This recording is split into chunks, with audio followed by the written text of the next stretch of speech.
I need to get this story out. I think if I tell you, if I just tell someone, then I can live with the choices I've made. I'm a private investigator, and I run a moderately sized but highly successful investigation and consulting firm. My name's not important. About 3 months ago, a well-off client hired me to investigate the disappearance of her sister. Let's call her Monica. Monica was the kind of kid who would get into trouble because her parents always used their resources to get her right back out of it. And she carried that entitlement into adulthood. Most recently, after getting pulled over for a DUI and being caught holding more than a personal use quantity of some very illegal drugs in the process, Monica was forced into court-ordered treatment at an upscale psychiatric and substance abuse treatment facility called the Wasserman Center. After her mandatory treatment period was up, Monica called her family to let them know she was out and that she was taking a cab back to her apartment, evidently still disgruntled at the family's refusal to use their considerable money and influence to spare her from compulsory rehab. According to the driver, she asked to be let out downtown, saying she had an errand to run, and that was the last time anyone saw her. The police suspected she ran afoul of some of her own unsavory contacts, and her parents followed that line of inquiry, offering rewards for information and hiring private investigators. My client, though, had other suspicions. She said her sister sounded strange on the phone, her language stilted and toneless, where she was usually loud and extroverted to a fault. The cab driver, when questioned, told a similar story. None of the other investigation firms her family hired turned up anything concrete, but they did turn up rumors about the Wasserman Center, unethical experimental treatments, excessive secrecy, stuff out of the real-life horror studies of abusive mental hospitals in the early 20th century. The thing is, Wasserman also underwent regular inspections from state regulators and always passed with flying colors. There were no grounds for a police investigation, especially since Monica evidently left the center under her own power and in good health. Unfortunately, I didn't have any better luck with my own inquiries. My small but highly capable staff of ombudsmen and apprentice investigators was shut down at every turn by a bureaucratic wall of silence. But I didn't get where I am in this business by taking no for an answer. I got here by doing what other people wouldn't even consider. It turns out that it's relatively easy to get yourself committed. Pretending to be crazy in order to get locked up, after all, isn't exactly the kind of behavior people expect from a sane person. A 911 call using the right keywords to convince them I was a potential danger to myself and others was all it took to get myself picked up and sent off for a 72-hour evaluation. Contacts I'd cultivated in the police department and municipal government ensured that I was one of the limited number of psych cases from police processing who were sent to Wasserman for treatment. It's a private facility, but they contract to take a certain number of cases per month from the county as a sort of public service. Once on the inside, I was able to begin my investigation in earnest. I came in knowing it was a high-end facility that frequently catered to the rich and well-connected, but even I was surprised at how, nice the place seemed. It seemed that the center had a stated policy of cultivating a safe, nurturing environment for recovery and treatment by restricting the patients as little as possible, just enough to ensure their safety and that of the staff. This openness gave it a remarkably homey feel, and also meant that I was relatively free to move around the part of the complex where my small private room was located. I could also avail myself of the beautifully landscaped grounds that lower-risk patients were permitted to roam freely. There was, no doubt, a hidden perimeter of electronic surveillance and security personnel enclosing this park-like expanse as tightly as a razor-wire fence, but it was kept tactfully discreet from patients and visitors to the facility. Still, by my second day at Wasserman, I was beginning to think my client had sent me on a wild goose chase. I hadn't found any evidence of anything going on at the complex. There was only one place left to search: the secure wards, where supposedly high-risk patients were kept. I'd studied aerial photos of the campus. Google Earth can be a PI's best friend, and knew that, in some places, the parts of the grounds adjoining these wards were separated from the section I was allowed in by nothing more than a tall, dense hedge, which was difficult, but not impossible, for me to squeeze through unnoticed when the staff wasn't watching me too closely. What I found on the other side wasn't immediately shocking: a group of patients standing in 4 neat rows facing the same direction. At first, I thought I just stumbled on some kind of organized group activity, but there was no member of the staff nearby, no one leading the class. I frowned and took a step forward. It being a bad idea to startle a patient in a mental hospital, I cautiously worked my way around the group and approached them so they'd see me in their peripheral vision before I got too close. "Hello?" I called to them, glancing around for any signs of nearby staff. They gave no response, continuing to stare straight ahead. Carefully, I approached one of the patients in the front row, an older man with just a fringe of white hair on his otherwise bald head. "Hi there," I said a little louder as I glanced around furtively.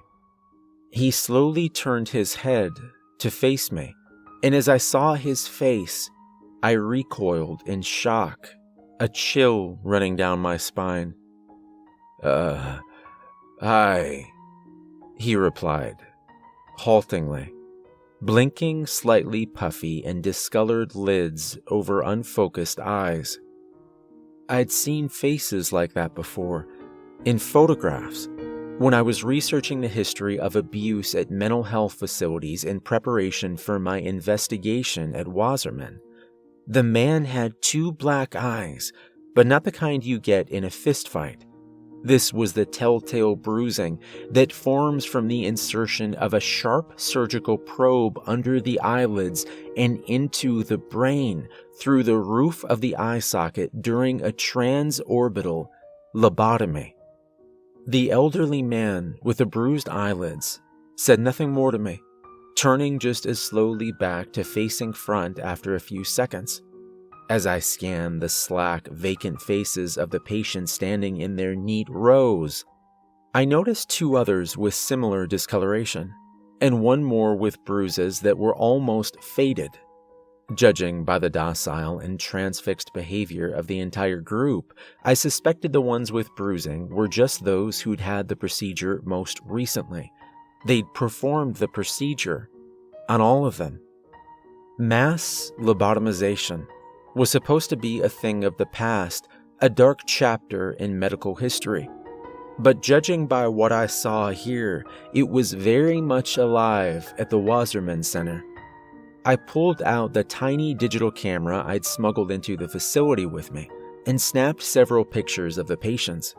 This was the evidence I needed. Sterling inspection record or not, I knew this would be enough to at least launch an investigation by the state medical board. I made my way back to the hedgerow and forced my way through again, squeezing my eyes closed to avoid scraping my corneas as I pushed past the tightly woven tangle of thin branches and sharp-edged leaves. When I opened them on the other side, I froze. A short, older man in an ill-fitting brown suit faced me, a grim expression on his deeply lined face. I recognized his face from my research. Standing before me was Dr. Henry Wasserman, flanked by 2 burly hospital orderlies. He sighed heavily, his expression turning slightly sad. "I really wish you hadn't seen that." I didn't struggle when the 2 orderlies patted me down and relieved me of my contraband, the tiny camera, my lockpicks, and a few other compact items I'd smuggled into the asylum in the carefully hollowed-out soles of my shoes before grabbing hold of my arms and gently but insistently guiding me away across the green. I'm an investigator, not a kung fu master, and it was pretty clear that the doctor's grim, hulking minions were more than capable of manhandling me all the way to wherever I was going if I pushed my luck. As we walked, Dr. Wasserman casually showed me the compact syringe he carried with him and raised an eyebrow pointedly. I scowled back at him, but said nothing. I realized there was no point in trying to call for help or make a scene. For one thing, if he was willing to perform mass lobotomies on the patients in his care, it seemed plausible that he'd be willing to inject me with something a bit more permanent than a sedative.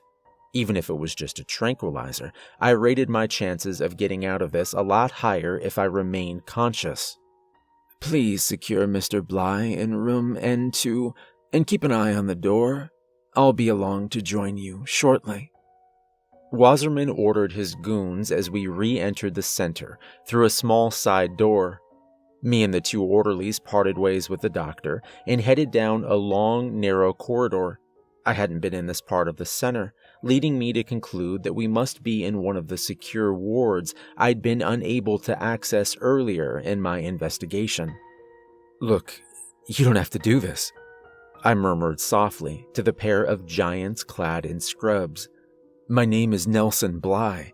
I'm a private investigator. People at my firm know where I am, and if I'm still here after 72 hours, they're going to come looking for me. Your boss won't be able to cover this up. But look, if you help me..." "Please keep quiet, Mr. Bly. We're almost there," one of the thugs said, mildly. "I'm trying to help you," I hissed. "Listen, right now you're making yourself accessories to multiple felonies, but if... Ah!" I cried out in pain and stumbled slightly, as the other orderly tightened his grip on my arm to a surprisingly painful degree. The two didn't even break their stride, dragging me forward until I got my feet under me again. "Please keep quiet, Mr. Bly," the first orderly repeated, his voice still calm and professional. Since a broken arm wouldn't improve my rapidly diminishing options for escape, I walked between my stoic captors in angry silence until we reached a plain door with a simple plastic nameplate reading N2. They opened the door and brought me inside. It was just an empty, unlit room with 4 chairs and a table in one corner. The only unusual feature was a long curtain covering a window along the wall opposite the door, unless I was much mistaken in my understanding of the center's layout. This room shouldn't have an exterior wall. "Wait here," one of the captors added as he flicked on the lights in the room. Then he looked at me and pointedly added, "We'll be just outside." I snarled as the orderlies retreated and closed the door behind them. A jangling of keys followed by a sharp click told me that they locked it as well. I paced for a minute or two, looking around frantically for any potential means of escape. The walls were painted concrete, there wasn't a hanging ceiling, so nothing to climb up to, and no one bigger than the average house cat would ever fit inside this single HVAC vent. That just left the mysterious window. I slowly walked over to the side of it and tugged on the pull cord that hung there. The curtain parted smoothly, and my eyes widened. I hadn't expected that. On the other side of the thick glass was a room that looked a lot like a small version of the neonatal ward in a hospital. There were 4 bassinets in a neat row, each one accompanied by a medical chart affixed to the end, and 1 preemie incubator.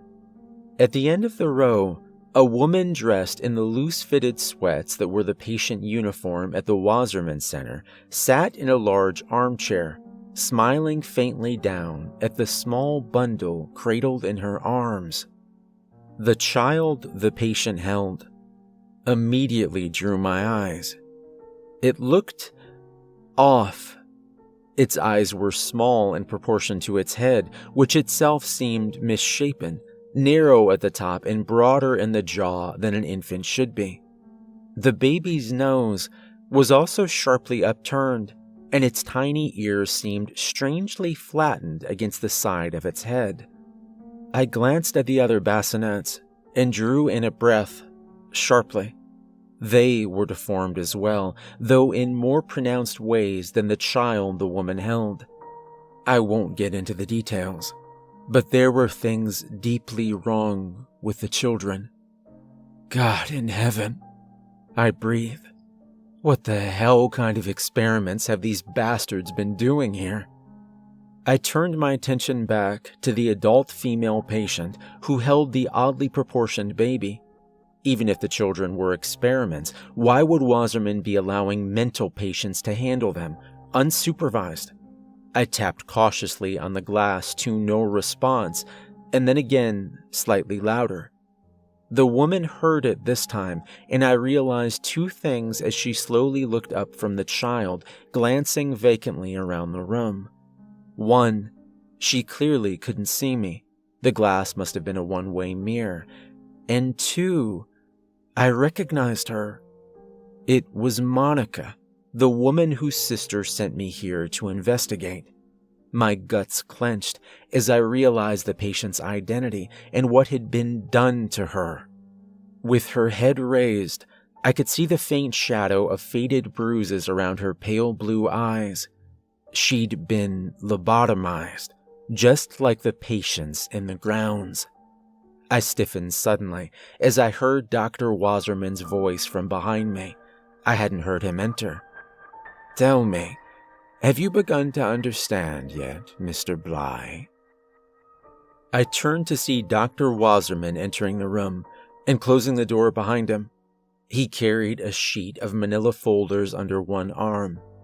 "I understand that you're a sick son of a bitch," I snarled, taking a step towards the door, anger rising in me as I contemplated the deformed and mutilated children I'd seen through the viewing window. Calmly, he reached into the pocket of his rumpled suit and produced a compact, suppressed pistol. "I'm here to have what I hope will be a civil conversation with you, Mr. Bly, but I've no intention of permitting you to physically attack me. Why don't you have a seat?" I took a deep breath. I wasn't really interested in what this twisted bastard had to say for himself, but if I was going to survive this long enough to find an opportunity for escape, I needed to be smart. So I cautiously took a seat, keeping my eyes on my deceptively innocuous captor. "Thank you," the doctor said politely, and moved to the table. "I see you have seen our neonatal facility," he said conversationally as he began laying the folders out on the table. "What do you think?" "I think there's a special place in hell for people who hurt children," I growled. Wasserman sighed heavily as he continued arranging the folders on the tabletop. They looked like patient files, each one marked with a name. "If there is such a place, I expect you are probably right." "So why are you doing it?" I snapped. Wasserman raised his eyebrows in surprise and then nodded slowly, as if coming to a new understanding. "Ah, yes. You would think that, given what you've seen. But you misunderstand, Mr. Bly. I am not responsible for the suffering of the children in this ward." "Yeah? Then who is?" I retorted, skeptically. "Why," he began, as he lowered himself into a chair across from me, keeping his pistol pointed in my direction. "Their parents, of course. Their mothers, in particular." I frowned in confusion as Wasserman gestured to the viewing window. "The children there are the children of the patients. Women lost to substance abuse so completely that they could not moderate the feeding of their addiction, even for the sake of their own children." He began to list their afflictions, ticking them off on his fingers one by one. His voice had an air of clinical detachment, but I could detect a note of suppressed anger beneath the surface. "Syndactyly, severe cleft palate, a heart defect requiring surgical correction, all a direct result of the substances their mothers abused while pregnant with them.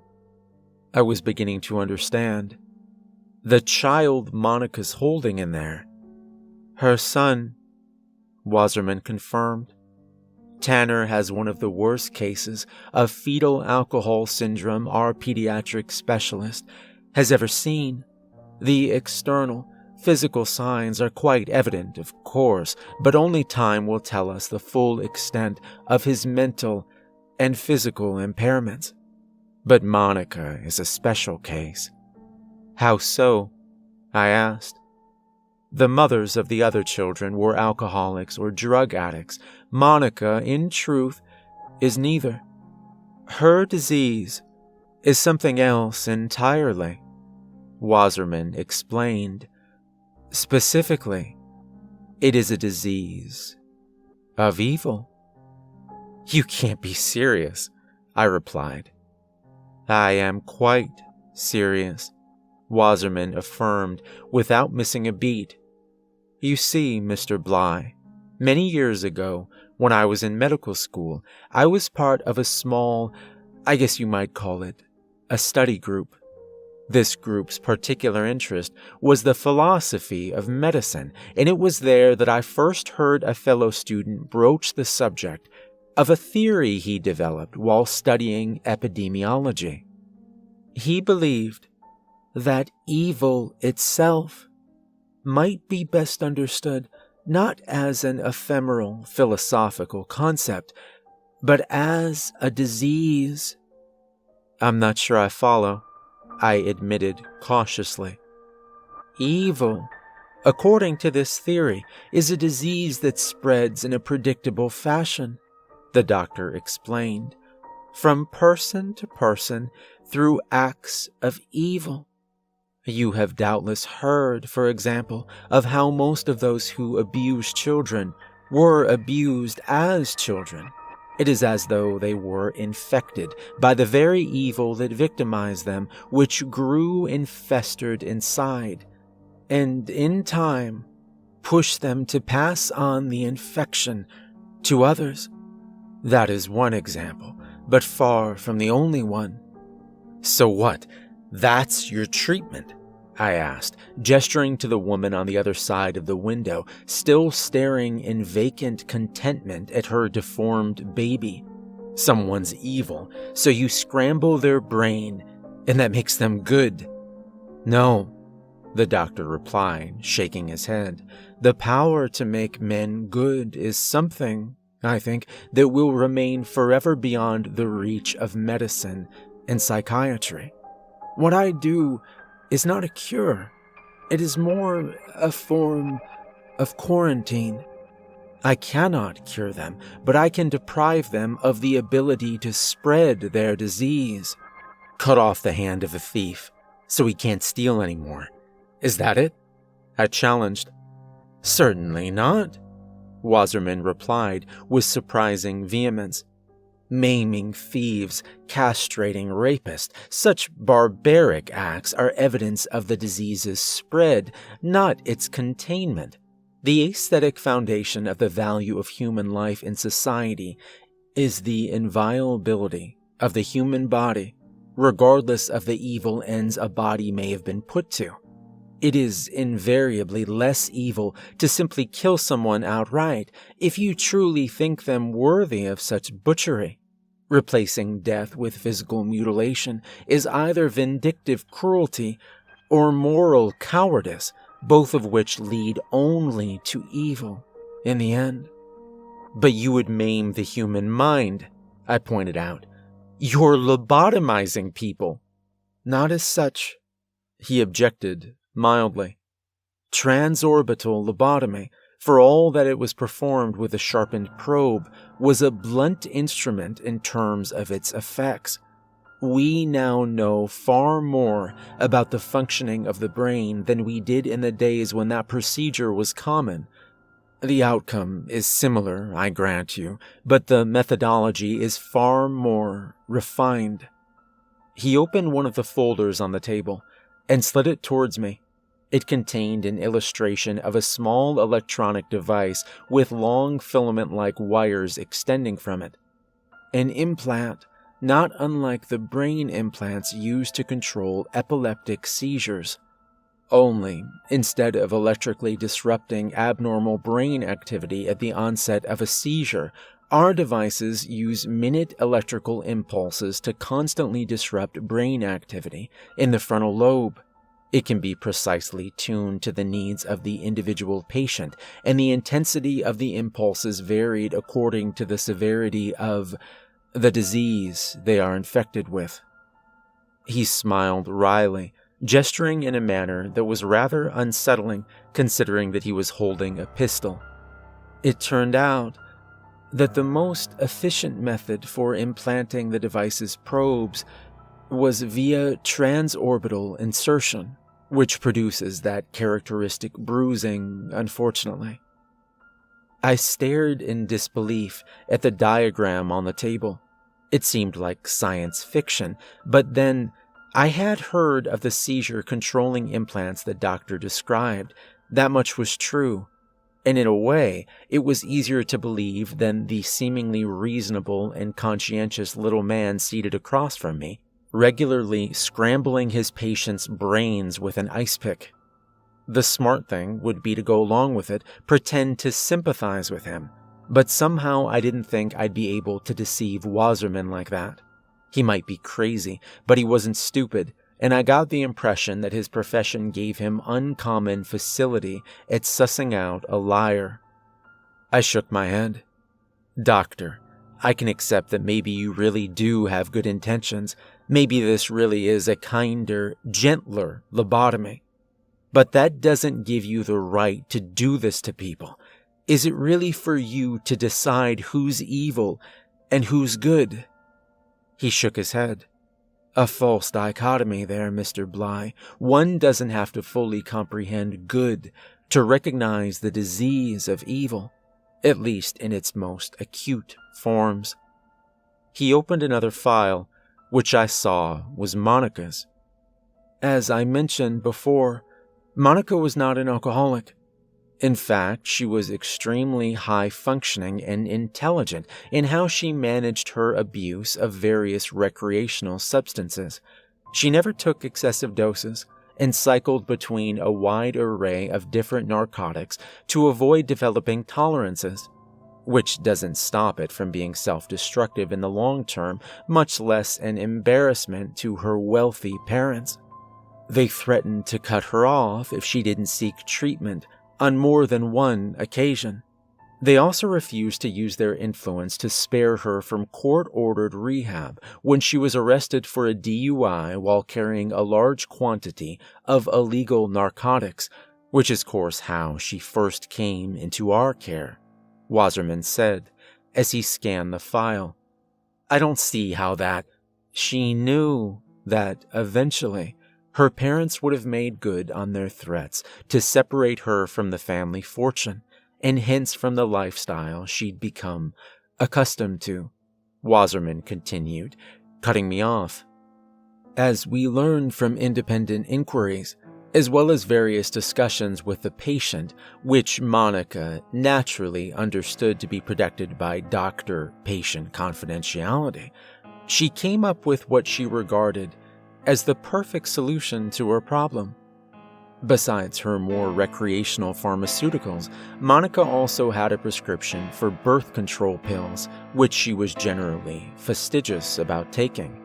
That is, until it dawned on her, all she had to do to secure continuing financial support from her parents was to stop taking them. They might be willing to cut her off. She was, after all, now an adult. But they wouldn't abandon their grandchild. She was also aware of the consequences of regular alcohol consumption during pregnancy and decided that having a child with special needs would only serve a further assurance of her parents' continued support. It wouldn't impact her either way, since with her parents' money at her disposal, she could hire nurses and domestic help to do most of the work of caring for the child. That doesn't make sense, I protested, horrified. She'd have to know that they could just have taken her to court and gotten custody of the baby for themselves. I've been hired by the grandparents of kids with addict parents to help them do just that. Wasserman shook his head. While we are long past the days when merely having a child out of wedlock would constitute a social scandal for a wealthy family like Monica's, she felt sure that the scandal resulting from dragging her into court for custody would be something they'd want to avoid. I'm not at all certain she was wrong in that assumption, to be honest. He tapped the file pointedly. The point is that this is not a mental illness, Mr. Bly, not one codified in the DSM at any rate. Indeed, you've seen how we treat actual mental illness firsthand in the less secure wards. Those patients are treated with respect for their autonomy and compassion for their suffering, using only fully ethical and scientifically proven modalities, Wasserman declared, standing. But the people in these files, the ones you saw in the restricted grounds, they are not simply sick. They are evil. He flipped open a third folder laid out on the table. It contained a picture of one of the patients I'd seen on the grounds, along with a medical file. Wilson Hayes. He molested 5 children over the course of 15 years, employed as a groundskeeper for a private daycare center, but was acquitted of his crimes due to police misconduct and the unwillingness of his victims to testify. He opened another. Roberta Carlson. She believed her husband was having an affair, so she took a kitchen knife and castrated him while he slept. An incorrect diagnosis of mental illness by an inept or overly sympathetic court-appointed psychiatrist spared her incarceration. He slapped open another folder. David Gallo killed a family of 4 while driving recklessly. All except for the mother, that is, who will live the rest of her life bereaved of her husband and children, as well as being confined to a wheelchair. And yet, his family connections allowed him to escape punishment. He tore open another folder, then yet another, outrage rising in his voice. Murder, rape, mayhem, wanton cruelty and destruction, and all of them, all of the patients you saw on the grounds escape the grasp of the legal system. All of them free to continue spreading the disease.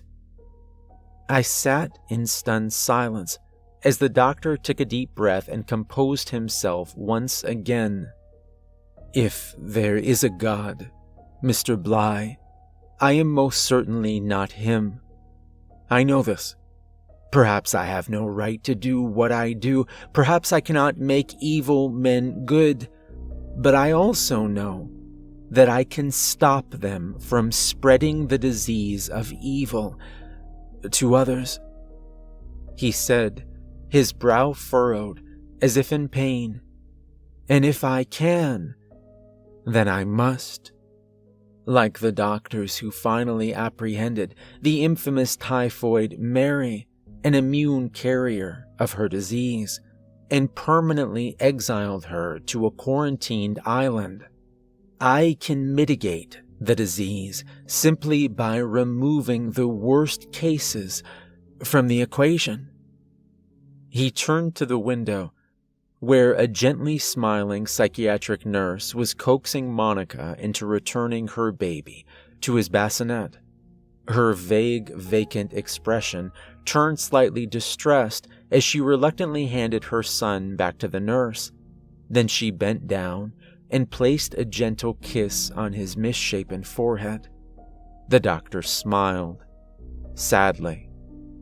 I cannot make evil men and women good, Mr. Bly, but when I take from them the majority of their capacity for will and reason and strip them of self-determination, they do get something in return. In most cases, it is simply a kind of peace, in that they can no longer hear the demons of their nature ceaselessly urging them to inflict their disease on new victims. In Monica's case, however, I like to think she has also gained something else, the capacity to love her child. I stood beside the doctor in silence for a long time, watching the nurse lead her compliant charge out of the neonatal unit before I spoke again. "Why are you telling me all this, doctor?" I asked, finally. "Because," he sighed, "you, Mr. Bly, you are not like the men and women in those files. You are not infected, which means that, convenient though it might be for me, I cannot do to you what I've done to them, nor, indeed, can I kill you for the same reason. I will not become yet another vector of the disease I have struggled so long to combat." My mouth dropped open slightly as I processed what the doctor was saying. "Yes, you are free to go, though I'm afraid I will have to hang on to the memory card from your camera," he said, with a wry smile. Then, his expression turned serious again. "In spite of that, I don't doubt that knowing what you know, and with the skills and resources at your disposal, you will be able to create serious problems for the center." "Yes," I allowed, cautiously, "which is why I'm surprised you're just letting me go, to be honest." "As I said, I do not feel I have a right to do otherwise," Wasserman said. And then he reached out to tap pointedly on the table. "But when you leave this facility, Mr. Bly, when you are deciding what you will do next, I ask that you consider something. The procedure that has been performed on the people in these files is not necessarily irreversible, and in any case, their implants must be regularly recharged by induction in order to continue functioning.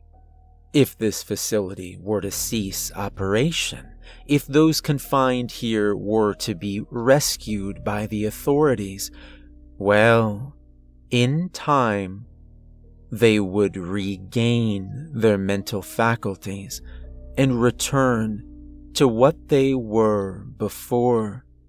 The legal system has already failed to contain these individuals once, and while we are more than confident in our investigations, what would be admissible in a court of law is another matter."